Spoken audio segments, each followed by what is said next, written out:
राधा स्वामी जी। बाणी बाणी राधा स्वामी दयाल सतनाम सतपुरुष की।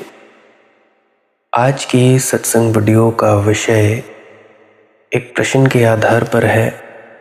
एक मित्र ने प्रश्न पूछा है कि भाई, मैं निपट अज्ञानी हूँ। जब भी आंख बंद करता हूँ महा अंधकार ही दिखता है। क्या कभी प्रकाश की किरण भी पा सकूंगा? कृपया समझाएं कि ध्यान में मुझे प्रकाश क्यों नहीं दिखाई पड़ता है। कृपया मुझे बताने की कृपा करें। तो चलिए इसी विषय के संदर्भ में आज की सत्संग वीडियो आरंभ करते हैं। गुरु प्यारी सत्कारयोग सत्संगत जी, आप सभी के भीतर बैठे परमात्मा को मेरा प्रणाम। आप सभी के चरणों में मेरा प्रणाम। विनती करना चाहता हूँ कि इस वीडियो को अंत तक सुनने की कृपालता ज़रूर करें जी। हो सकता है आपका ये जो मन आपको तंग करता है भजन सिमरन के वक्त, कोई ना कोई ऐसी बात आपको समझ में आ जाए जिससे कि ये तंग करना बंद कर दे और आप जी की तरक्की होना शुरू हो जाए। बाकी आपकी अपनी मौज है, आपकी अपनी इच्छा है।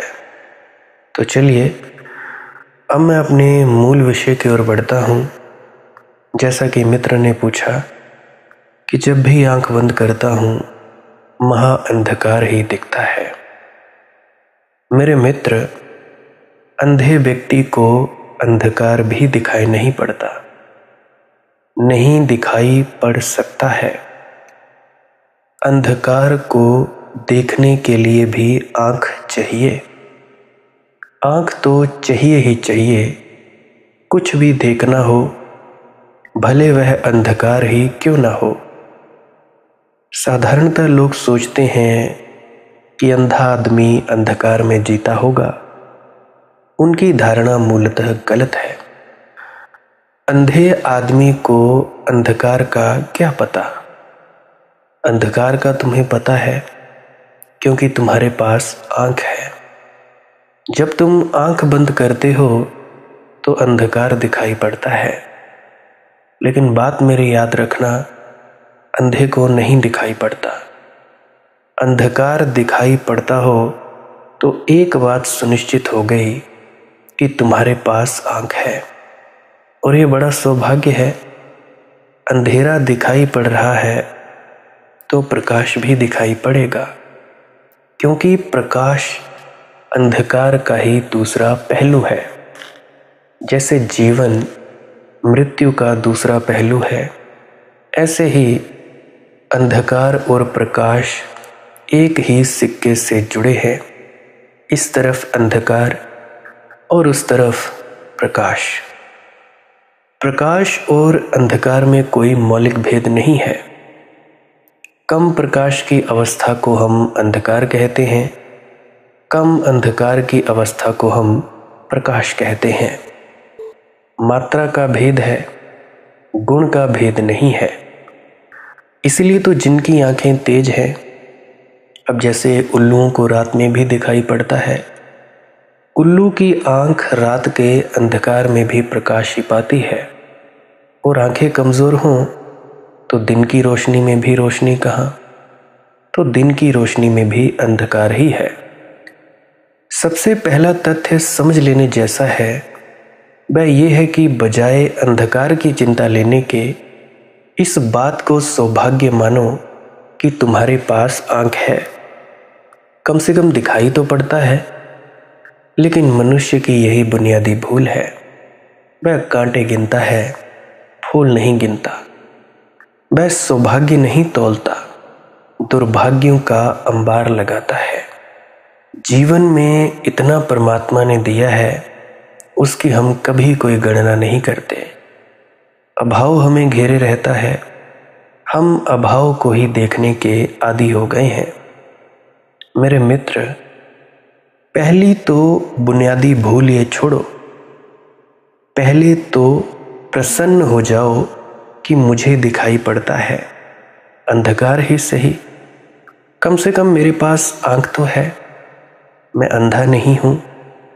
और जैसे ही यह क्रांति तुम्हारे भीतर घटेगी, अंधकार से नजर आंख पर लौट आएगी, वैसे ही प्रकाश की शुरुआत हो जाती है। प्रकाश आरंभ हुआ, सूर्योदय हुआ। जैसे ही तुमने अपनी दृष्टि गलत से सही की तरफ मोड़ी, नकार से विधायक की तरफ आए, वैसे ही सुबह होने लगी। सुबह फिर दूर नहीं है। और ये भी स्मरण रखो कि जब रात्रि का अंधकार बहुत गहन होता हो तो सुबह बहुत बहुत करीब होती है। सुबह होने के पहले अंधेरा बहुत घना हो जाता है। जाने से पहले अंधेरा अपने को इकट्ठा करता है तो घना हो जाता है। विदा होने के पहले अपना साजो सामान बांधता है, बोरिया बिस्तर बांधता है तो घना हो जाता है। तो दूसरी बात मैं तुमसे कहना चाहता हूं, सौभाग्यशाली हो कि घना अंधेरा मालूम हो रहा है। घने अंधकार के गर्भ में ही सुबह छिपी है, भोर छिपा है। तुम कहते हो मैं निपट अज्ञानी हूं, बहुत अच्छा लक्षण है। पांडित्य खतरनाक लक्षण है। मैं जानता हूं, ऐसा जानना इस जगत में सबसे बड़ी बाधा है परमात्मा को जानने में। मैं नहीं जानता हूं, ये तो द्वार है। जिसने जाना कि मैं अज्ञानी हूं, उसने ज्ञान की दिशा में पहला और सबसे महत्वपूर्ण कदम उठा लिया। यह एक कदम इतना महत्वपूर्ण है जितना कि फिर पूरी यात्रा भी महत्वपूर्ण नहीं। इस एक कदम में करीब करीब यात्रा पूरी हो जाती है। 2 कदम ही है परमात्मा और तुम्हारे बीच। पहला कदम कि मैं अज्ञानी हूं और दूसरा कदम कि मैं हूं ही नहीं। बस ये 2 ही कदम हैं और मंदिर आ गया। तीसरा तो कोई कदम ही नहीं है। फिर दोहरा दूं, पहला कदम कि मैं अज्ञानी हूं, इस बात की स्वीकृति में ही अहंकार के प्राण तो निकलने लगे। क्योंकि अहंकार दावेदार है। अहंकार कहता है मैं और अज्ञानी, होगी सारी दुनिया अज्ञानी, मैं तो ज्ञानी हूं। मैं और निर्बल, मैं तो बलवान हूं। मैं ऐसा, मैं वैसा, मैं के आभूषण हम बढ़ाते चले जाते हैं। इतना धन, इतना पद, इतना त्याग, इतना त्याग, इतना ज्ञान, इतनी मेरी सेवा, सब मेरा। जितना तुम मेरे को फैलाते हो उतना ही तुम्हारा मैं सघन हो जाता है, और जितना मैं सघन है उतनी ही परमात्मा से दूरी बढ़ जाती है। मैं की सघनता अर्थात परमात्मा से दूरी। मैं पिघलने लगे, मैं गलने लगे, परमात्मा के पास आने लगे। मैं विसर्जित होने लगा और दूरी कम होने लगी। जिस क्षण मैं नहीं बचा उस क्षण परमात्मा ही है और कोई भी नहीं। और दोनों साथ नहीं हो सकते। मैं और परमात्मा दोनों का साथ साथ कोई अस्तित्व संभव नहीं है। जब तक मैं है तब तक तुम लाख दोहराओ राम, कृष्ण, अल्लाह, वाहिगुरु, नहीं कुछ होगा। या तुम 5 नाम का जप करो, 3 का करो, 10 का करो, गायत्री का करो, कुछ नहीं होगा। जब तक तुम हो तब तक राम की तुम्हारे भीतर आने की कोई संभावना नहीं है। तुम मैं से भरे हो, जगह कहाँ है, अवकाश कहाँ है। राम को समाने के लिए आकाश चाहिए, भीतर विराट शून्य चाहिए। तुम्हारे सिंहासन पर तो तुम स्वयं ही विराजमान हो। परमात्मा आएगा भी तो बिठाओगे कहाँ, आ भी जाएगा तो पहचानोगे कैसे। द्वार पर खड़ा हो जाएगा परमात्मा तो भी तुम्हारा अहंकार तुम्हें पहचानने ना देगा। तुम्हारा अहंकार तो तुम्हें वही दिखलाता है जिससे अहंकार बढ़े। परमात्मा को देखने से तो अहंकार मिट जाएगा, इसलिए परमात्मा को अहंकार देखने ही नहीं देता। अहंकार नहीं तो सारे तर्क खोजे हैं, परमात्मा के विरोध में अहंकार ही तो तर्क खोजता है। अहंकार ने ही तो घोषणा की है कि परमात्मा नहीं है। जैसे जैसे आदमी का अहंकार बढ़ा है और इस सदी में बहुत बढ़ गया है, और बढ़ने के कारण भी हैं। विज्ञान का विकास, नई नई टेक्नोलॉजी की खोज, आकाश में उड़ना, चांद पर पहुंच जाना, एवरेस्ट की चढ़ाई कर जाना, और आदमी को लगने लगा मैं सब कुछ हूँ, मैं सब कुछ कर सकता हूँ। किसी प्रार्थना की, किसी पूजा की, किसी अर्चना की मुझे ज़रूरत नहीं है। मेरी बुद्धि, मेरा बुद्धि बल, मेरा विज्ञान, मेरा उद्यम सब हल कर लेगा। जो कल अज्ञात था आज ज्ञात है, जो आज अज्ञात है वह कल ज्ञात हो जाएगा। अहंकार ने इस सदी में खूब फैलाव किया है, खूब विस्तार किया है, और जितना अहंकार बड़ा हुआ उतना ही परमात्मा तिरोहित होता चला गया। फिर हम पूछते हैं परमात्मा कहाँ है? तुम्हारे कारण परमात्मा दिखाई नहीं पड़ता, और तुम ही पूछते हो कि परमात्मा कहाँ है। जैसे किसी ने आंख पर पट्टियां बांध रखी हो और पूछता हो कि सूरज कहाँ है। कान बंद कर रखे हो और पूछता हो कि स्वर संगीत कहाँ है। हृदय को बिल्कुल मार डाला हो और पूछता हो प्रेम क्या है, प्रार्थना क्या है। सारी संवेदनशीलता जड़ हो गई है। अहंकार तुम्हारी छाती पर पत्थर की तरह बैठ गया है। तुम अब अनुभव नहीं करते, केवल सोचते हो। बहुत से ऐसे लोग हैं जो बोलते हैं कि जी हम जब अपने गुरु के पास जाते हैं तो हमें बहुत कुछ महसूस होता है। उनमें से बहुत से ऐसे हैं जो कहते हैं कि जी बहुत कुछ महसूस तो नहीं होता, बस नींद ही नींद आती है, या बस शांति ही शांति आती है। इसका कारण क्या है? संवेदनशीलता। जितना ज़्यादा तुम लोग संवेदनशील हो जाओगे उतना ही ज़्यादा तुम लोगों को महसूस होना शुरू होगा। अब के डेरे ब्यास में जाते हैं, मैं अपनी खुद की बात करूं तो डेरा ब्यास पहुंचने से पहले अगर मैं बस स्टैंड की बात करूं तो जालंधर से ऊर्जा की तरंगें शुरू हो जाती हैं। जालंधर से थोड़ी दूर जाओ और ऊर्जा ही ऊर्जा मिलनी शुरू हो जाती है, और उसके बाद रेलवे स्टेशन तक पहुंचते हैं, बस स्टैंड पे पहुंचते हैं, वहाँ ऊर्जा की तरंग और तेज़ हो जाती है। जैसे जैसे करीब जाने लगते हैं तो बहुत ही तेज़ ऊर्जा की तरंग आनी शुरू हो जाती है। ये मेरी संवेदनशीलता है, बाकी तुम लोगों का मुझे पता नहीं। उसका कारण ये है कि भाई तुम्हारा अहंकार तुम्हारी छाती पर पत्थर की तरह बैठ गया होता है। तुम अनुभव नहीं कर पाते हो, केवल सोचते हो। अब बहुत से लोग हैं जो सोचते होंगे कि शराब पीने के लिए क्यों मना किया है। शराब पीने के लिए इसलिए मना किया गया है क्योंकि शराब जब पीते हैं तो उसको पीने से बेहोशी आती है, होश नहीं रहता। ये बात ज़रूर है कि मन के विचार नहीं दिखाई देते, मन के विचार दब जाते हैं कुछ समय के लिए, इसलिए बेहोशी होती है, परंतु उसमें संवेदनशीलता नहीं रहती। संवेदनशीलता तुम्हारी ऊपर की मंजिलों से हटकर तुम्हारे नीचे की तरफ चली जाती है। जो संवेदनशीलता तुम्हारी तीसरी आंख में थी, वो संवेदनशीलता मूलाधार या स्वादिष्ठाना चक्र में जाकर बैठ जाती है, जिससे तुम नीचे की तरफ गिरते हो। जो तुम्हारी ऊर्जा है वो बाहर निकलती जाती है।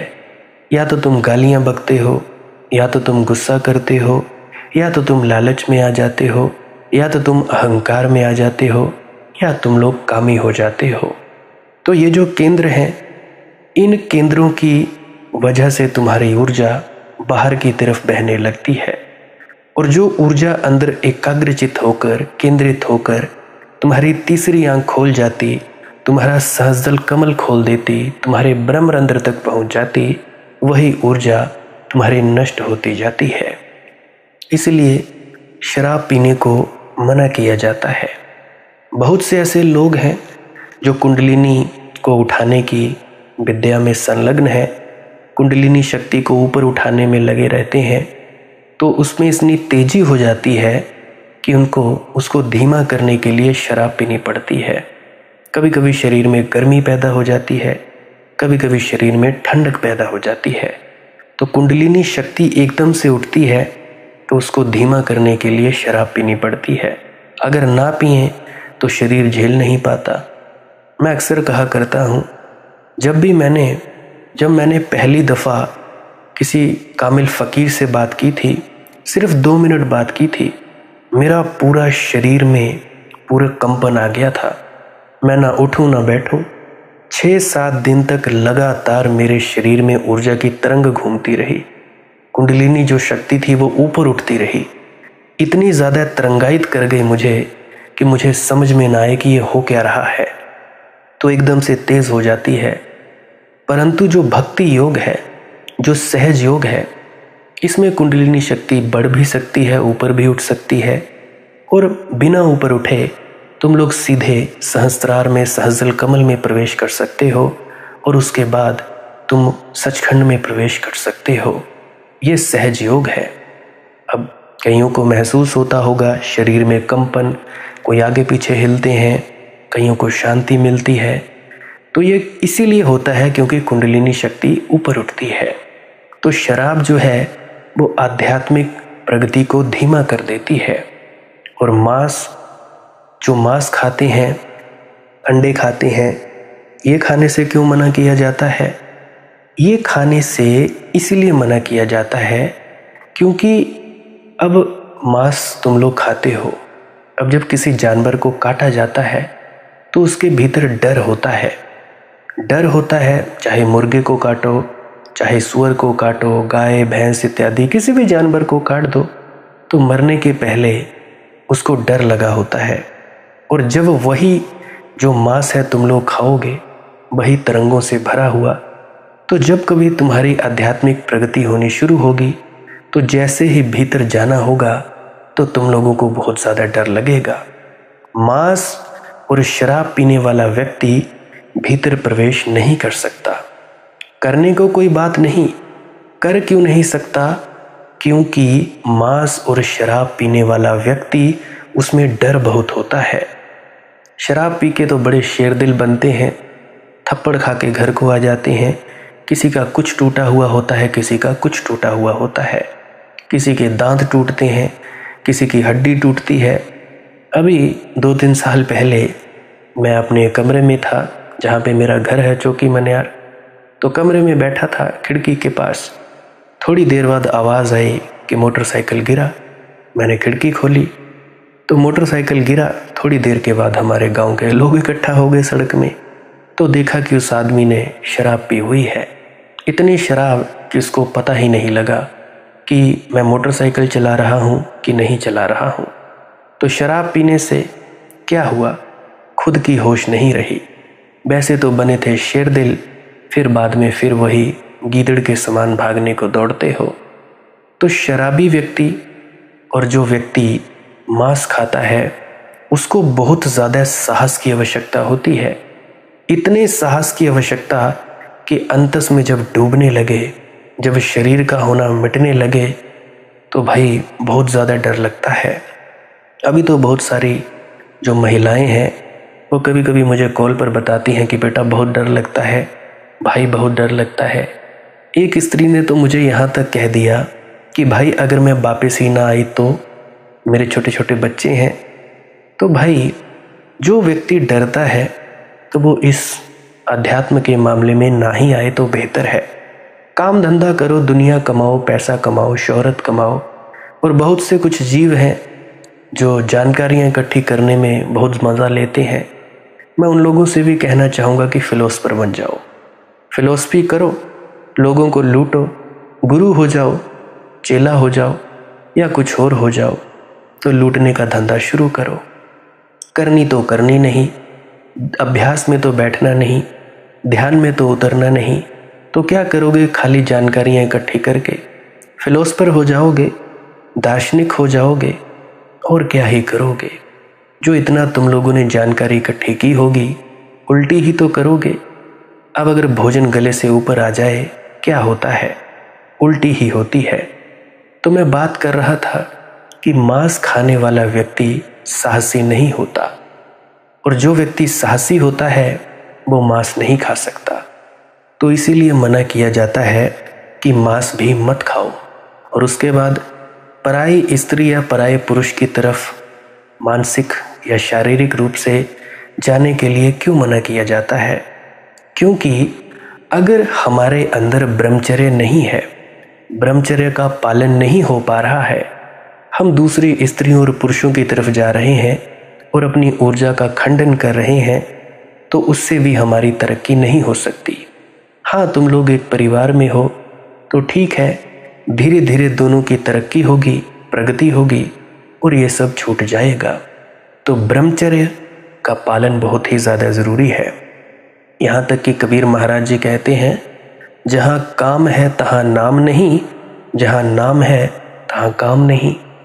कामी व्यक्ति कभी भी भीतर नहीं जा सकता, और जो व्यक्ति कामी है, ज़रूरत से ज़्यादा भोग करते हैं, उनके भीतर कभी प्रकाश पैदा नहीं हो सकता। लिख के ले लो मेरे से, चाहे मैं लिख के दे सकता हूँ, स्टैंप लगा सकता हूँ। जो व्यक्ति हर रोज़ भोग करता है, 2-2 बच्चे हो गए हैं, काफ़ी उम्र हो गई है, फिर भी वो भोग में उतरता है, वो पशु से भी नीचे गिर चुका है। पशु तो फिर भी मौसम के वक्त जाते हैं, परंतु इंसान जो है, इंसान से देवता होना, देवता से भगवान होने को था, वो पशु से भी नीचे गिर गया। आज कामुकता की इतनी निर्दयी हालत है, इतनी बुरी हालत है कि पशुओं के साथ भी नहीं डरते तुम भोग करने से। तो ये है इंसान की हालत। तो मैंने क्या बताया कि भाई, मांस जो खाता है वो व्यक्ति भी अंदर नहीं डूब सकता, जो शराब पीता है वो व्यक्ति भी अंदर नहीं डूब सकता, और जो कामी व्यक्ति है वो व्यक्ति भी अंदर नहीं जा सकता। अब उसका शरीर ही ठीक नहीं रहेगा, ध्यान के लिए बैठेगा, कभी कमर दर्द, कभी गला दर्द, कभी बाजुएं दर्द, कभी कुछ दर्द, तो ये उसकी हालत होती है। और शक्ल देखो तो ऐसी जिसने किसी ने थप्पड़ मार के उसको बैठाया गया होता है। मैं शक्ल देखकर पहचान जाता हूँ। कईयों को मैं कहता हूँ कि भाई तुम ये करो, तो बड़ा बुरा मनाते हैं। कई तो कॉल पर मुझसे कुछ पूछते हैं, मैं कह देता हूँ तो बुरा मना जाते हैं। देखो, बुरा मनाने की कोई बात नहीं है। तुम लोग मेरी बात मानो। मैं कहता हूँ, लोग प्रेम के संबंध में भी अब केवल सोचते हैं, विचारते हैं कि प्रेम क्या है। ये भी एक विषय है सोचने विचारने का, जीवंत अनुभव नहीं। परमात्मा तो बहुत दूर हो गया, और तुम्हारे कारण तुम जिम्मेवार हो। तो मित्र ने कहा है कि मैं निपट अज्ञानी। तो भाई, ये शुभ है कि तुम कहते हो कि मैं निपट अज्ञानी। ये साधक का पहला लक्षण है। यहाँ से सत्संगी होने की शुरुआत हुई, उतरने लगे गंगा में। दूसरा कदम है कि मैं नहीं हूँ और मैं अज्ञानी हूँ। तो दूसरा कदम उठाना आसान हो जाता है। अज्ञानी मिट भी जाए तो क्या खोया। मैं पंडित हूँ, ज्ञानी हूँ, तो फिर मिटोगे नहीं। कैसे मिटोगे? इतने पांडित्य को कैसे छोड़ दोगे? इतनी मुश्किल से अर्जित पांडित्य, वेद, उपनिषद, स्वामी जी के सार वचन, गीता, कुरान, बाइबल, गुरु ग्रंथ साहिब, इतने श्रम से किए कंठस्थ, सारा जीवन उन पर न्यौछावर किया। आज सब उसको छोड़ कैसे दोगे? और उस सब में ही तो तुम्हारी अकड़ है। लोग तुम्हें नमस्कार करते हैं, लोग तुम्हारा चमत्कार मानते हैं, लोग तुम्हारी बुद्धि की धाक मानते हैं, तुम छोड़ कैसे दोगे? ज्ञानी का दंभ हो तो अहंकार छूट नहीं सकता। इसलिए मैंने ये तो सुना है कि कभी कभी पापी परमात्मा तक पहुंच गए हैं, लेकिन पंडित कभी पहुंचे ऐसा मैंने नहीं सुना। पंडित नहीं पहुंच सकते हैं, पापी तो झुकने को तैयार होता है। उसका पाप ही उससे कहता है कि किस बल से खड़ा हूं। वह तो घुटनों के बल प्रार्थना करने को तत्पर होता है। उसकी आंखों से आंसू तो झरने को निरंतर तैयार होते हैं। उसकी आंखें तो कभी भी सावन भादो बन जाती हैं। उसका हृदय तो रो ही रहा है। पाप में कोई भी प्रसन्न नहीं होता, ये मेरी बात याद रखना। बड़े से बड़ा पापी भी प्रसन्न नहीं होता। तुम बड़े से बड़े पापी से भी पापी कहो तो झगड़ने को राजी हो जाता है। बड़े से बड़े चोर को भी चोर करो तो वह झगड़ने को राजी हो जाता है, क्योंकि वह भी नहीं मानता कि मैं पापी हूं। हत्यारा नहीं मानता कि मैं हत्यारा हूं। बेईमान नहीं मानता कि बेईमान हूं। बेईमानी की भी कोशिश यही रहती है कि सिद्ध करे कि ईमानदार है। झूठे की भी सारी ताकत इसमें लगती है कि मैं सत्य हूं।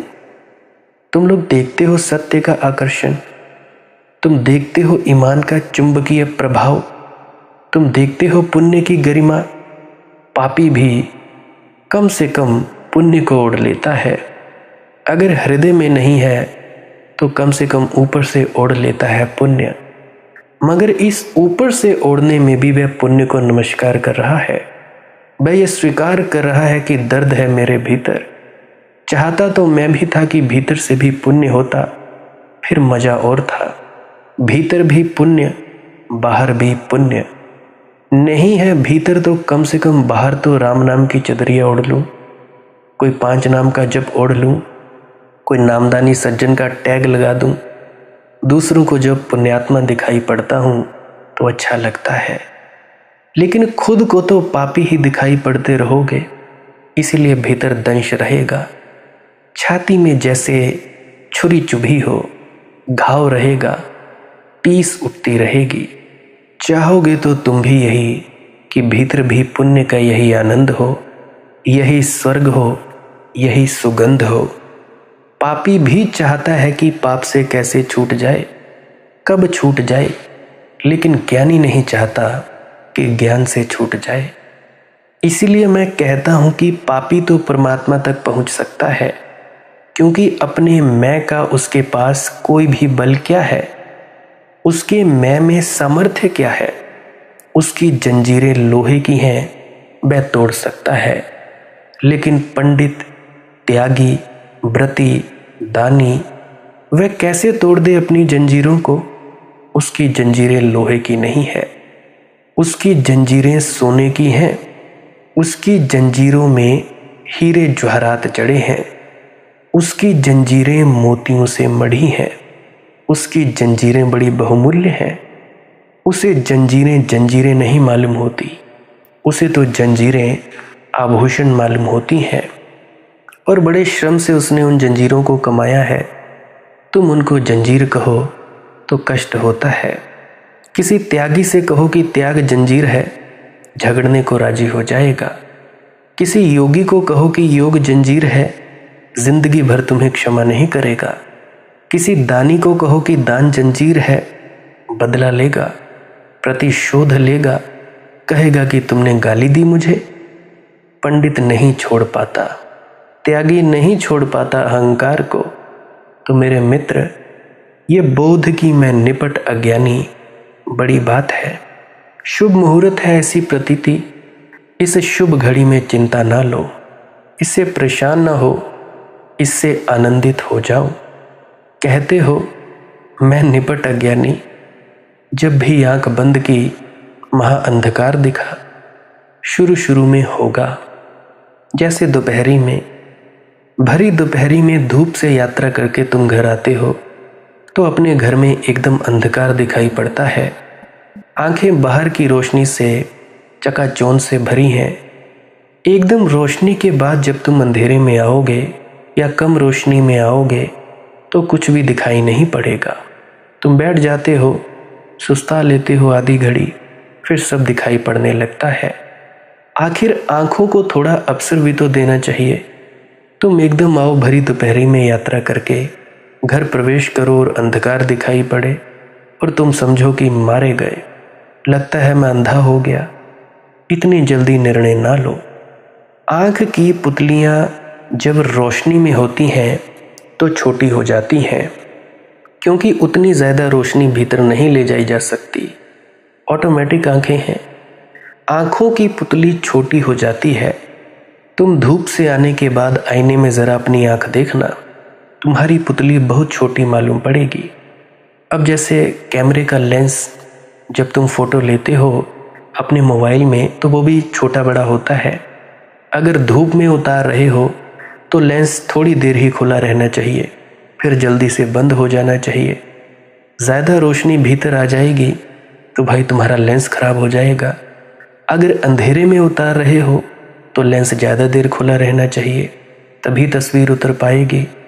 आँख धूप में होती है तो आँख का लेंस छोटा हो जाता है। उतनी धूप को भीतर ले जाने की कोई ज़रूरत नहीं। और जब आँख अंधेरे में होती है तो फिर लेंस को बड़ा होना पड़ता है। आँख की पुतली बड़ी होती है। अब ज़्यादा भीतर ले जाया जाए तो ही दिखाई पड़ सकेगा। इसलिए जब तुम धूप से एकदम आते हो कम धूप में, तो आँख को थोड़ा समय देना पड़ता है। धीरे धीरे आँख की पुतली जो धूप की आदि थी, छोटी हो गई थी, फिर फैलती है, फिर बड़ी हो जाती है, फिर तुम्हें अंधेरे में भी दिखाई पड़ने लगता है। तुम लोगों ने पुराने लुटेरों की तस्वीरें देखी होंगी। आधी आंख में पट्टी बांधते थे और आधी आंख खुली रहती थी। वो ऐसा इसीलिए था, इसी के कारण था कि धूप में उनकी एक जो पुतली है वो बिल्कुल छोटी हो गई है, एक आंख तो बंद है। तो जैसे ही वो नीचे अपने जहाज में नीचे जाते थे, नीचे के कक्षों में, तो पट्टी को उस आंख पर रख देते थे जो आंख ज़्यादा देर धूप में थी। अब जो आंख बंद थी उसको खोल लेते हैं, तो इससे उनको सहजता मिलती है। और अब तक आध्यात्मिक आंख का जहाँ तक संबंध है, तुम कभी भीतर आए नहीं हो, जन्मों जन्मों से बाहर ही भटकते रहे हो, धूप धाप बाहर की, तो तुम्हारी आंखें बिल्कुल जड़ हो गई हैं। वे भीतर देखें कैसे, इसकी कला भूल गई है। ये ऐसे ही है जैसे एक आदमी धूप में ही रहता हो, वर्षों तक धूप में रहे, फिर एक दिन अंधेरे में लाया जाए तो उसे महाअंधकार दिखाई पड़ेगा। शायद उसे काफ़ी समय लगेगा जब उसकी आंखें फिर अंधकार में भी देखने को समर्थ हो सकें। इसीलिए ध्यान की ज़रूरत है। रोज़ रोज़ बैठते रहो, डूबते रहो, और ध्यान रहे ब्रह्मचर्य का पालन करते रहो। अंधकार दिखाई पड़ता है, अंधकार के साक्षी रहो। आंख बंद कर लो और अंधकार को देखो। देखते रहो अंधकार को, कुछ और करना नहीं है, सिर्फ देखते रहो। इतना ही याद रखो कि मैं देखने वाला हूँ, मैं अंधकार नहीं हूँ। मैं अंधकार होता तो अंधकार को कैसे देखता। मैं अंधकार से अलग हूँ, तभी तो देख पा रहा हूँ। देखने वाला दृश्य तो नहीं है, दृश्य तो दृष्टा से अलग है। ये अंधकार चारों तरफ घिरा है, ठीक है, घिरा रहे, मैं तो अलग हूँ, मैं देख रहा हूँ। तो देखते रहो। धीरे धीरे क्रमशः जन्मों जन्मों की पुरानी आदत टूटेगी और तुम्हारी आत्मा की आंखें भीतर देखने में समर्थ हो जाएंगी। जिस दिन समर्थ हो जाएंगी उसी दिन धीरे धीरे रोशनी आनी शुरू हो जाएगी। पहले भोर होगी, सूरज नहीं निकला, रात जा चुकी, दिन भी नहीं आया, लेकिन प्रकाश हो गया। फिर धीरे धीरे सुबह होगी, सूर्योदय होगा, और एक दिन तुम अपने भीतर की अंतरात्मा की दोपहरी जान सकोगे। सूर्य ही सूर्य। कबीर महाराज जी तो कहते हैं कि जैसे हजारों सूर्य एक साथ हो गए। कबीर जैसे दृष्टाओं के वचन तुम पढ़ोगे तो हैरानी होगी। शायद इसीलिए प्रश्न उठा कि मैं कैसा अभागा, मैं कैसा पापी, मैं कैसा अज्ञानी, कि मैं तो जब भी भीतर देखता हूँ अंधकार दिखता है। और कबीर महाराज कहते हैं हजार हजार सूरज जैसे एक साथ हो गए। कब यह होगा? यहाँ तो दिया भी नहीं जलता। हजार सूरज की तो बात दूर, एक दिया नहीं जलता, एक सूरज नहीं निकलता। निकलेगा थोड़ी प्रतीक्षा करनी होगी। प्रतीक्षा प्रार्थना की आधार भूमि है। क्यों अधीर होते हो भाई? पलटू जी कहते हैं, मत हो अधीर, अधीर मत हो जाओ। प्यासों के लिए कुओं की कमी नहीं और कुओं में पानी की, फिर भी ना जाने क्यों मनुष्य प्यासा खड़ा है। शायद उसकी डोर छोटी और कठोता बड़ा है। तृषा हो तो ज्ञान के कुएं में श्रद्धा की डोरी से पात्रताते कठोते को बांध उपार्जित कर लो अभिप्रेत। डोरी ओछी न रही तो तृप्ति अवश्यम भावी है। उसे चाहे श्रद्धा कहो चाहे प्रतीक्षा कहो, बात एक ही है। श्रद्धा की भी गुणवत्ता यही है कि वह प्रतीक्षा करने में तुम्हें समर्थ बनाती है। जिसे श्रद्धा होती है वह प्रतीक्षा कर सकता है। जिसे श्रद्धा नहीं हो सकती उसे लगता है समय व्यर्थ जा रहा है। ये मैं क्या कर रहा हूँ। एक दिन बैठता है, क्षण भर आंख बंद करता है, भीतर अंधेरा पाता है, सोचता है इतनी देर में दुकान पर बैठता, बाजार गया होता, कुछ कमाई हो जाती। ये बैठकर मैं क्या कर रहा हूँ? आंख बंद किए मैं क्या कर रहा हूँ? क्यों समय खराब कर रहा हूँ? ऐसे कुछ होने वाला नहीं। 2-4 बार बैठकर देखेगा, कहेगा कि ये सब संत और फकीर या तो कुछ और ही तरह के लोग रहे होंगे, हमारे जैसे आदमी नहीं। इसीलिए तो हम उनको अवतार कहते हैं। अवतार कहने का मतलब ये कि भैया तुम और ही तरह के हो, तुम्हें हो गया होगा, हमें होने वाला नहीं। हम तो मनुष्य हैं, तुम भगवान के घर से सीधे आ रहे हो, तुम पर भगवान की कृपा है, हम पर नहीं। तुम्हारे भाग्य में ऐसा लिखा है, हमारे भाग्य में ऐसा नहीं। तो ये सब तरकीबें हैं हमारी कि तुम तीर्थंकर, कि तुम बुद्ध, कि तुम यह, तुम वह, कि तुम पैगंबर, कि तुम परमात्मा के बेटे। हम तो साधारण मनुष्य हैं, ये हमसे होने वाला नहीं है। या तो तुम ऐसा कह देते हो, अगर भले आदमी हुए तो इस तरह अपने को समझा लेते हो, अगर भले आदमी ना हुए तो कहते हैं पागल हैं ये सारे लोग, विक्षिप्त हैं, इनके दिमाग खराब हैं, ऐसा हो ही नहीं सकता, जो मुझे नहीं होता वह इन्हें कैसे हो सकता है। या तो ये दूसरों को धोखा दे रहे हैं या खुद धोखा खा रहे हैं, मगर दोनों बातें गलत हैं। सच बात तो ये है कि महात्मा बुद्ध, महावीर, गुरु नानक, कबीर जी, कृष्ण, क्राइस्ट, मोहम्मद, ये मूसा तुम्हारे जैसे ही लोग हैं, बिल्कुल तुम्हारे जैसे लोग हैं। उतनी ही तुम्हारी संभावना है जितनी उनकी थी, उतने ही बीज तुम्हारे पास हैं जितने उनके पास थे, उतने ही फूल तुम्हारे भीतर खिल सकते हैं जितने उनके भीतर खिले, उतने ही सूरजों के तुम भी मालिक हो सकते हो जितने सूरजों के वे मालिक हो गए। वह परमात्मा तुम्हारे लिए भी उतना ही उपलब्ध है जितना उन्हें उपलब्ध था। सिर्फ तुम्हारी डोर छोटी पड़ रही है। कुआं भी है, जल भरा भी है, लेकिन तुम्हारी डोर श्रद्धा की, प्रतीक्षा की छोटी पड़ रही है। तुम प्रतीक्षा नहीं कर पाते। इस सदी के मनुष्य ने कुछ चीजें गंवा दी हैं। उनमें से एक है प्रतीक्षा। विनम्रता गंवा दी है, कारण मिल गया विज्ञान में। विज्ञान ने आदमी को अहंकार दे दिया कि मैं क्या नहीं कर सकता, सब कर लूँगा, तूफानों को जीत लूँगा, बादलों को जीत लूँगा, मरुस्थलों को बगीचे बनाऊँगा जैसा कि चाइना अब बना रहा है, आकाश में बस्तियाँ तैराऊँगा, क्या नहीं कर सकता हूँ। तो विज्ञान ने मनुष्य को अहंकार दे दिया और विज्ञान ने ही मनुष्य के हाथ से प्रतीक्षा भी छीन ली। आज तुम लोग इंतज़ार नहीं कर सकते, फटाफट फटाफट, क्योंकि विज्ञान ने कहा जल्दी करो, जल्दी हो सकता है। जहाँ तुम 3 दिन में पहुँचते हो वहाँ हम तुम्हें 3 मिनट में पहुँचा सकते हैं। तो विज्ञान ने एक त्वरा सिखा दी, एक जल्दी सिखा दी। अब हर आदमी भागा जा रहा है। जो ट्रेन से सफ़र करता वह हवाई जहाज़ से सफ़र कर रहा है, जो पुराने ज़माने में बैलगाड़ी से सफ़र करता वह ट्रेन से सफ़र कर रहा है।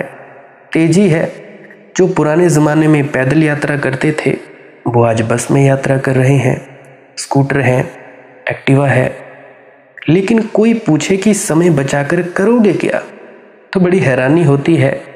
ट्रेन से ना जाकर हवाई जहाज से गए, 3 दिन बच गए, अब क्या करना? अब ताश खेलो, शतरंज बिछाओ, सिनेमा देखो, टीवी देखो, व्हाट्सएप देखो, तुम रील्स देखो या बैठकर लोगों से बकवास करो। और कोई पूछे कि क्या कर रहे हो तो तुम कहते हो समय काट रहे हैं।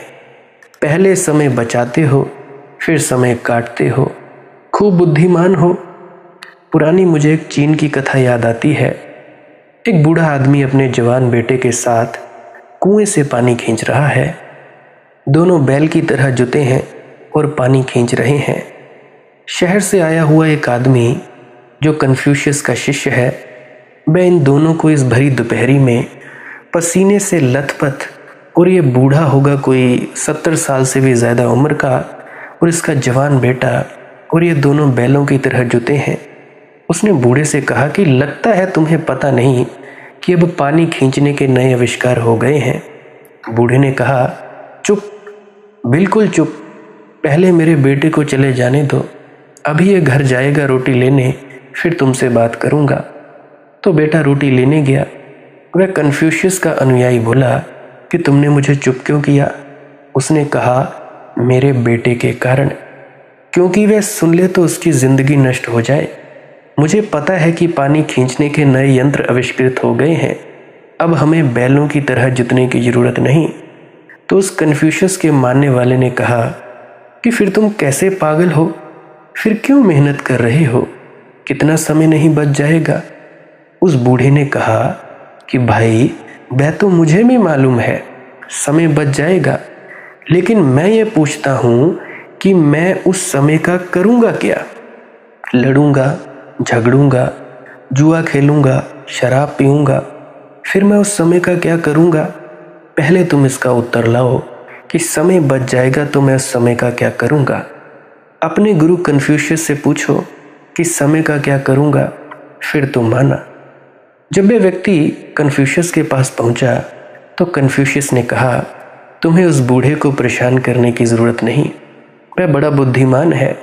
उसने ठीक कहा, आदमी समय बचा लेगा तो फिर करेगा क्या? फिर उपद्रव करेगा। इसलिए तुम्हें गरीब आदमी भला मालूम होता है, क्योंकि उसके पास समय नहीं है उपद्रव करने को। गरीब आदमी में और कुछ खूबी नहीं है। गरीबी में जो आध्यात्म मालूम होता है वह गरीबी में नहीं है। उसका असली कारण केवल इतना है, उसके पास उपद्रव का समय नहीं है। रोजी रोटी कमाए कि लड़े झगड़े, बच्चे पाले कि जुआ खेले, किस तरह अपना घर बचाए, कपड़े लाए कि शराब पिए, समय उसके पास है ही नहीं। उसके पास सपने तक देखने का समय नहीं है। रात जब सोता है तो घोड़े बेचकर सोता है। अमीर जब रात को सोता है तो सो नहीं सकता। मेरे कुछ मित्र हैं जो 1 महीने का 2 से 3 लाख कमाते हैं। कुछ ऐसे फॉरेन में मेरे रिश्तेदार हैं जो बाहरी देश हैं, वो हो सकता है 4-4, 5-5 लाख कमाते हों, 1-1 लाख कमाते हों, परंतु सोने का उनके पास वक्त नहीं है। वो घोड़े बेचकर नहीं सो पाते। अमीर जब रात सोता है तो सो नहीं पाता। उसके पास इतना समय है कि वह दिन भर भी आराम करता रहा, अब रात नींद कैसे आए? तो विज्ञान ने हमें अहंकार दे दिया। ज्ञान सदा अहंकार देता है, और ज्ञान ने सुविधाएं दे दी कि काम जल्दी हो सकते हैं। मैं विज्ञान का विरोधी नहीं हूँ। विज्ञान की ही मदद से आप लोगों तक वीडियो पहुँचाई जा रही है। मेरी आवाज़ तुम कितने लोगों तक पहुँचाई जा सकी है। ख्याल रखना, मैं विरोधी नहीं हूँ, और ना ही मैं इस बात का विरोधी हूँ कि ये मशीनें समाप्त कर दी जाएं। लेकिन अगर मनुष्य में समझ हो, अगर मैं उस बूढ़े आदमी से मिला होता तो उससे कहता कि जब समय बचे तो ध्यान करना। कोई शतरंज खेलने की मजबूरी थोड़ी ही है, कोई जुआ खेलने की ज़बरदस्ती थोड़ी ही है। समय बचे तो ध्यान करना, समय बचे तो प्रार्थना में डूबना, समय बचे तो नाचना, परमात्मा की कृतज्ञता और धन्यवाद में। लेकिन कन्फ्यूशियस की दृष्टि में परमात्मा और प्रार्थना का कोई स्थान नहीं था। इसीलिए कन्फ्यूशियस उस बूढ़े की बात का जवाब नहीं दे सका। मैं गरीबी के पक्ष में नहीं हूं, क्योंकि गरीबी के कारण जो आदमी में सरलता दिखाई पड़ती है वह थोथी है। मैं तो अमीरी का पक्षपाती हूं। मैं चाहता हूं अमीर हो जाओ जितने हो सकते हो, लेकिन अमीर होने से कोई मतलब ये नहीं कि तुम्हें शराब ही पीनी पड़ेगी। अरे और भी शराबें हैं, परमात्मा की शराब है। समय होगा तो उसे पीना, समय तो होना चाहिए, लेकिन ठीक दिशा में नियोजित करने के लिए अगर समझ हो तो कोई हर्जा नहीं। विज्ञान ने अहंकार दे दिया और विज्ञान ने तुमसे प्रतीक्षा छीन ली। तुम धैर्य रखना ही भूल गए। तुम्हें याद ही नहीं रहा कि धैर्य का भी एक आनंद है, कि बैठे चुपचाप समय को गुजर जाने देने का भी एक मजा है। तो मैं कहता हूं मेरे मित्र, आंख बंद करो जितना समय मिले। अंधकार दिखाई पड़े, अंधकार ही सही पर देखो। अंधकार भी परमात्मा का ही है, वह भी परमात्मा का ही एक रूप है। उसकी पीठ सही, मगर परमात्मा की पीठ भी आखिर है तो परमात्मा की पीठ। चलो पीठ की ही तरफ से ही नमस्कार करो, चलो पीठ की तरफ से ही बात कर लो, उसे सुनाई पड़ जाएगा।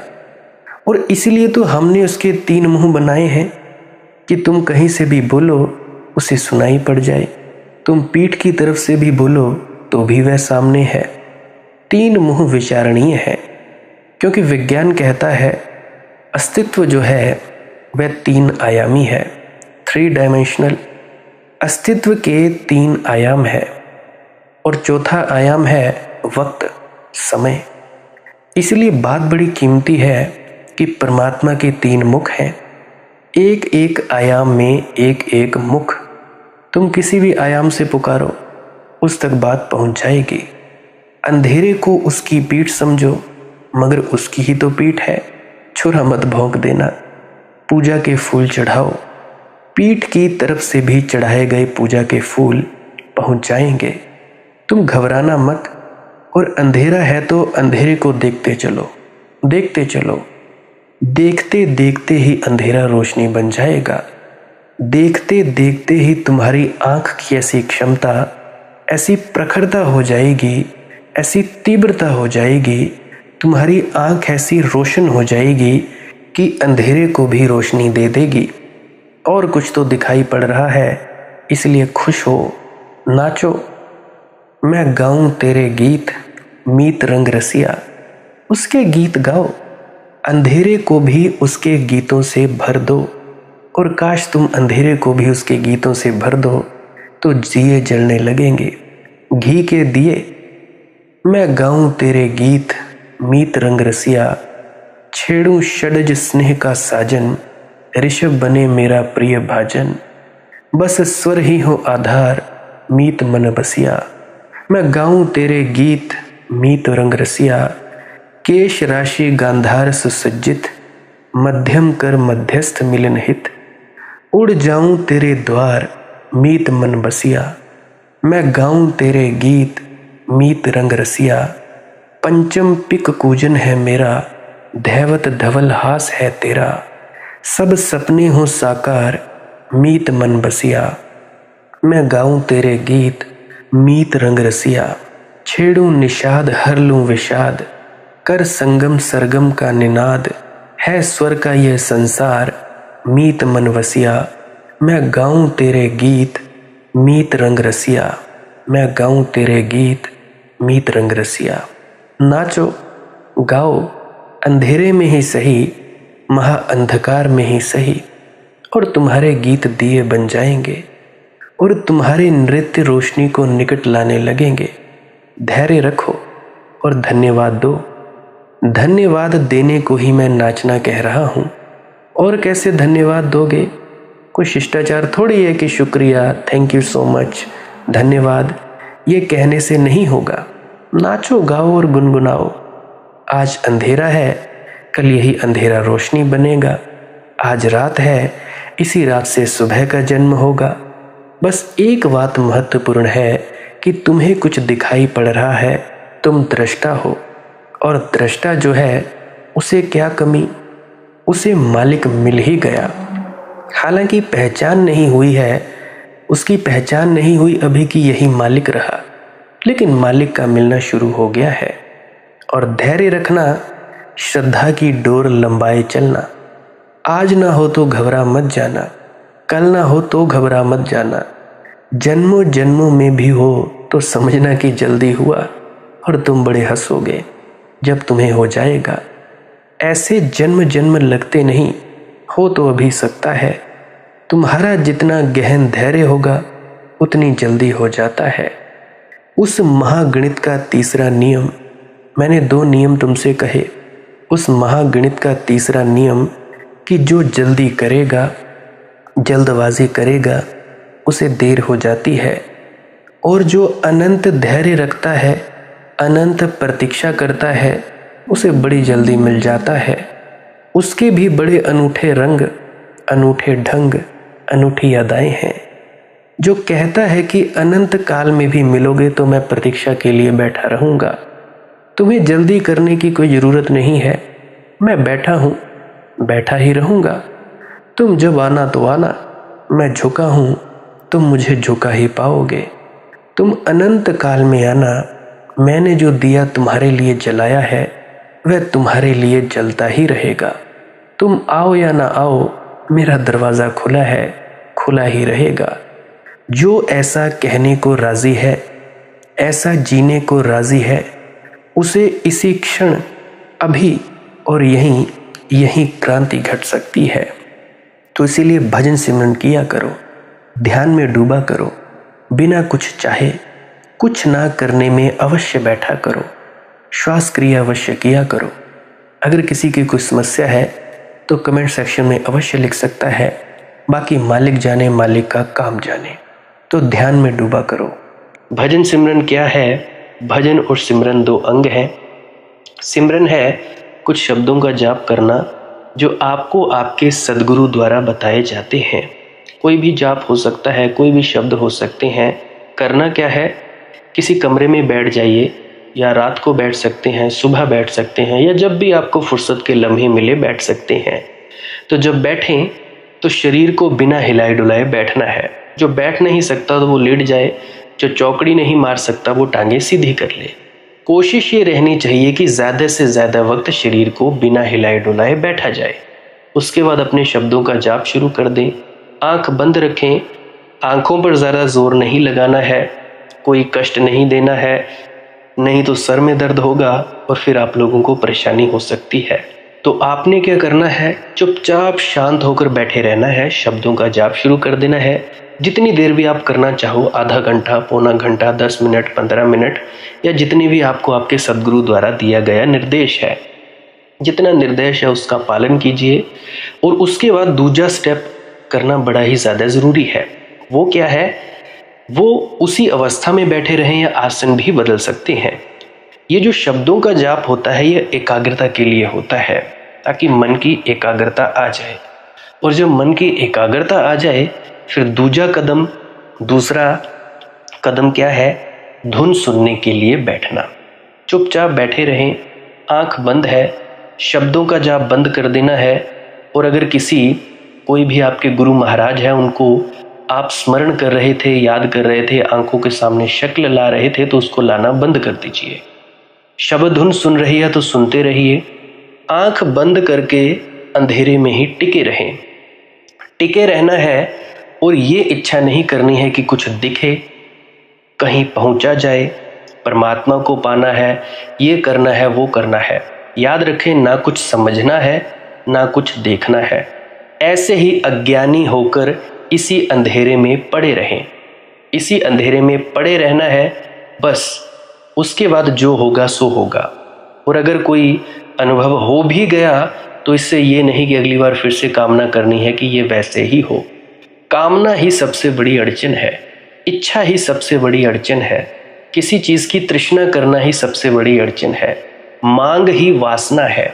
अगर परमात्मा चाहिए तो कुछ नहीं मांगना है, चुपचाप बस बैठो, अपने आराम में बैठो, अपने विश्राम में बैठो। धीरे धीरे धीरे वो होगा जो होना चाहिए। अगर मैं ज़्यादा बोलूँगा तो आप लोग फिर से उसकी कल्पना कर लोगे कि जी ऐसा होता है, खंड ब्रह्मांड ऐसे होते हैं, चांद तारे दिखेंगे, फलाना ढिकाना। तो मैं ऐसा नहीं कहूँगा।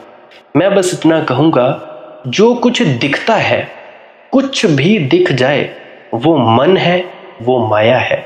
जो नहीं दिखता वही आत्मा है, वही आत्मा में होना है। अब जैसा कि तुम लोग इसी अंधेरे में टिके रहोगे, टिके रहोगे, टिके रहोगे, तो कुछ दिनों के बाद या महीनों के बाद एक प्रकाश आएगा।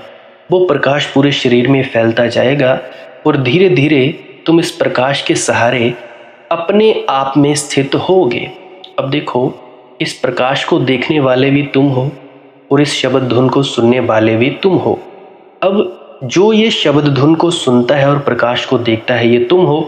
तो अपने आप में स्थित होना है, अपने आप को जानना ही सच्चा आत्मज्ञान है। खुद को जानना, खुद को जान लिया, मालिक को फिर जान जाओगे। तो इतनी सी प्रक्रिया है। और आगे आप श्वास क्रिया भी कर सकते हो। ये मुझे बताई गई थी विजय शर्मा जी द्वारा।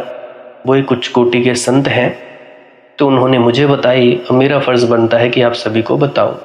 वैसे तो मैं रोज़ रोज़ बताता हूं, फिर भी आज फिर से बता रहा हूं। श्वास क्रिया क्या है? नाक से सांस लेना है, मुंह से छोड़ना है। लंबा सांस लेना है नाक से और मुंह से छोड़ देना है। 15 मिनट करें, 20 मिनट करें, आधा पौना घंटा, जितनी देर भी आप कर सकते हो करें। करने के बाद करना कुछ नहीं है, चुपचाप आंख बंद करके बैठ जाना है। लेट सकते हो तो लेट सकते हैं, वो आपकी अपनी इच्छा है। नींद आ जाए तो सो जाना है, कोई शरीर को कष्ट नहीं देना है। अगर सर घूमे घूमने देना है, अगर आपका शरीर कांपे तो कांपने देना है। उसकी आपने दिक्कत, परेशानी और चिंता नहीं लेनी है, ये सब होता ही है। और मरने से डर लगे तब भी नहीं डरना है, ये होता ही है। क्या कहा मैंने? 15 से 20 मिनट कर सकते हैं, उसके बाद चुपचाप बैठें और अपने भीतर अपने आप उतर जाओगे। ठीक है जी। प्रेग्नेंट लेडीज़ बिल्कुल ना करें, जिनको दिल की बीमारी है या गोलियां वगैरह खाते हैं वो भी बिल्कुल ना करें, और बाकी सब कर सकते हैं। जिनको नींद नहीं आती वो अवश्य करें, और जिनको थोड़ा डिप्रेशन रहता है वो भी अवश्य करें, और जिनके बच्चे थोड़े पढ़ाई में कमज़ोर हैं वो भी ज़रूर करें। बाकी आपकी मौज है, करना हो करिए, नहीं तो आपकी अपनी अपनी इच्छा है। और ध्यान दें, जब सिमरन करें तो उसके बाद सीधा भजन पे बैठें, और जब ये श्वास क्रिया करें तो इसके बाद सीधा भजन के लिए बैठें। अलग अलग प्रक्रियाएं हैं। एकाग्रता के लिए है श्वास क्रिया और एकाग्रता के लिए ही है भजन सिमरन। सिमरन भी एकाग्रता के लिए और श्वास क्रिया भी एकाग्रता के लिए। ठीक है, मिक्स नहीं करना है, अलग अलग करिए। अगर श्वास क्रिया करी तो उसके बाद सीधा धुन सुनने पर बैठें। अगर सिमरन के शब्दों का जाप किया उसके बाद फिर से धुन सुनने पर बैठें। बाकी आपकी अपनी मौज है, जो आपको रुचे वो कर सकते हो। अगर धुन सुनने लगे तो धुन सुनने पर ही डायरेक्ट बैठा जाए, परंतु श्वास क्रिया मत छोड़ना, क्योंकि श्वास क्रिया करने से शारीरिक, मानसिक और आध्यात्मिक लाभ मिलता है। तो बाकी आप कीजिए, आपकी मौज है। और कोई प्रश्न है तो कमेंट सेक्शन में पूछ सकते हैं, या इंस्टाग्राम, टेलीग्राम, फेसबुक पे सर्च करें मालिक की मौज सत्संग, तो वहाँ पे पूछ सकते हैं। प्रश्न पूछने से पहले एक विनती, आप लोग पुरानी सत्संग वीडियोस को अवश्य सुनिए। क्या पता आपके प्रश्नों के जवाब मिल जाएं और आप अपने भीतर ध्यान में उतर जाएं। बाकी आपकी अपनी मौज है। लाइक कर सकते हैं इस वीडियो को अगर आपको कुछ सीखने को मिला है, और कमेंट सेक्शन में राधा स्वामी ज़रूर लिखें। सब्सक्राइब कर सकते हैं इस चैनल को अगर रोज़ रोज़ नए नए सत्संग सुनना चाहते हैं। और बाकी आप सत्संग लगा के छोड़ दीजिए, और बस छोड़ दीजिए। सुनते सुनते आप ध्यान में प्रवेश करेंगे या तो आप जी सो जाएंगे, तो आपकी मौज है। बाकी आप लोग अगर शेयर करना चाहो अपने मित्रों तक तो कर सकते हैं, नहीं तो मालिक की मौज है, कोई चक्कर नहीं है। आप मुझे इतने अंत तक सुनते हो, इतने अंत तक सुनने के लिए आपका बहुत बहुत शुक्रिया, बहुत बहुत धन्यवाद। और मुबारक हो आप लोगों ने जो आनंद प्राप्त किया। अब मैं अपने गुरु महाराज को प्रणाम करता हूँ। आप सभी के भीतर बैठे परमात्मा को भी प्रणाम करता हूँ। मेरा प्रणाम स्वीकार करें। राधा स्वामी जी।